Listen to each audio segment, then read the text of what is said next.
ભરૂચ જિલ્લામાં આવેલી જેડીસીની કેટલીય કંપનીમાં છાસવારે આગ લાગવાની ઘટના ઘટી છે.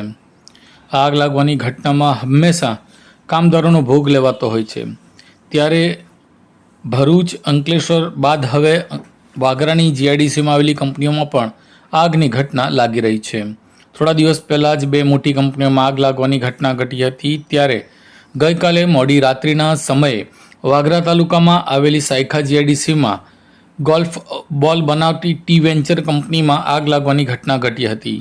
ગત રાત્રિના સમયે સાયખા જીઆઈડીસીમાં આવેલી આ ટી વેન્ચર કંપની કે જે ગોલ્ફ બનાવતી કંપની છે અને તેમાં ગોલ્ફ બોલનું ઉત્પાદન થાય છે તેના વેરહાઉસમાં આગ લાગી જવાની ઘટના ઘટી હતી, જેને લઈને અફરાતફરીનો માહોલ સર્જાયો હતો. આ બાબતે ફાયર બ્રિગેડને જાણ કરવામાં આવતા 3 જેટલા ફાયર ફાઇટરો ઘટના સ્થળે પહોંચ્યા હતા અને પાણીનો મારો ચલાવ્યો હતો. લગભગ 1-1.5 કલાકની મહેનત બાદ આગ કાબૂમાં આવી હતી. कॉल करें अभी 8733053364 पर या 9426889560 पर. हिमालय इंटरप्राइजेज, जियो मार्ट डिजिटल भरूच,